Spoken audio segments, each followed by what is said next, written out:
welcome. This is Impact Asia with the stories that matter from across the globe. I'm Michelle Hussein. In today's program, we look at President Obama's budget challenge. He plans to spend almost $4 trillion, but also has to save to tackle the record-breaking US deficit. One casualty is likely to be NASA's project for a base on the moon. Does that mean that the next man on the moon will be Chinese or Indian? Israel admits it did fire white phosphorus shells towards a UN compound in Gaza last year. 2 senior army officers are disciplined.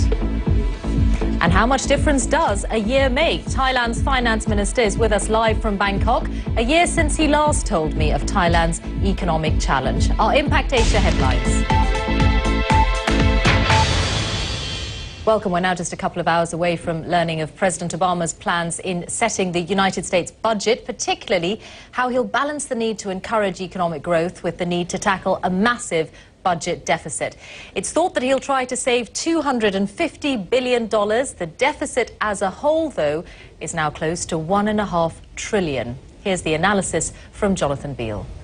So, as you heard, one of the programs likely to lose funding is NASA's project to build a base on the moon. We'll be exploring that with expert Dr. Andrew Coates in a moment. But first, here's Geeta with more top stories. Michelle, thanks very much.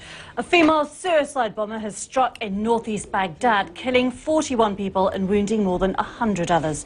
The bomb went off in a refreshment tent for Shiite pilgrims on their way to Karbala to celebrate the religious rite of Arbin. Egypt have been crowned the champions of African football for a 7th time. Hundreds of thousands of football fans flooded onto the streets of Cairo to celebrate their victory in the final of the African Cup of Nations. They beat Ghana in the final by a 0-0. Geeta, thank you. Just one further note on Haiti. We'll be hearing from there in a moment because our team has been speaking to the Prime Minister of Haiti, and we'll have that report for you shortly. Now, though, more on President Obama's budget plans, because with me is Jonathan Beale, whose report you heard a moment ago and who until very recently was one of our Washington correspondents. All familiar territory for you, Jonathan. I mean, the numbers we're talking about are just staggering here. The budget deficit over $1 trillion? Yes, and the real problem is that after this budget, even though he's made cuts, it will still be a deficit of over $1 trillion. This budget is going to cost $3 trillion more than. The last budget cost more than $3 trillion. So there's no danger that Barack Obama is going to appear like a miser here. He's still going to have that perception that he's spending a lot of money. One of our team in Haiti. There's lots more about Haiti on our website, including more on the other story emerging from there, the Baptist missionaries who've been arrested while they were allegedly trying to take children out of the country. Do have a look at bbc.com/news if you can. And also you can get in touch with me and the Impact Asia team on Twitter. Just follow at Michelle Hussein BBC. And you can also see what we're working on via our Facebook page. That's at facebook.com/BBC World News. Do join us there if you can.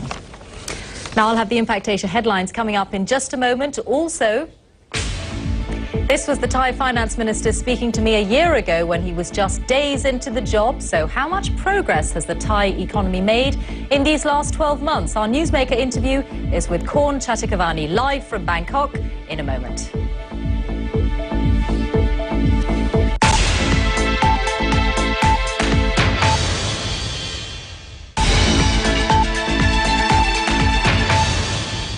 Welcome back. This is Impact Asia with me, Michelle Hussein. Our top stories.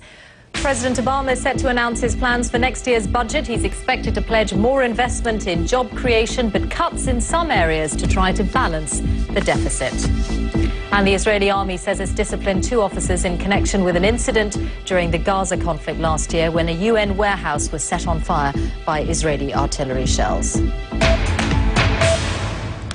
Top sports stories now with Adnan. I think congratulations are in order for Egypt, Adnan? Yes, absolutely. All of Egypt is celebrating, and their coach, Hassan Shahata, says the current Egyptian team is the best African team that's ever played the game. And who could argue? They're not going to this year's World Cup finals. In fact, the Pharaohs have admitted that they used that failure as motivation for their successful campaign at the Africa Cup of Nations. It all ended on Sunday in the Angolan capital, Luanda.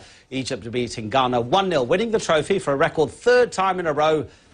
That's it. Sorry about the voice, Michelle. You can go off and rest it now. It's allowed. Thanks, Adnan Nawaz there.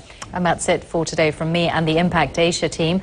On the day that President Obama will unveil the United States budget, it is a difficult balancing act for him. He is grappling with a record-breaking budget deficit, which currently stands at well over $1 trillion. Do join us at the same time tomorrow if you can. We'll have the news of the Oscar nominations. We'll be discussing the films that are nominated for Oscars on tomorrow's programme. And if you can, do sign up to follow us on Twitter at Michelle Hussain BBC is how to do that. For now, from me and the Impact Asia team, until tomorrow, goodbye.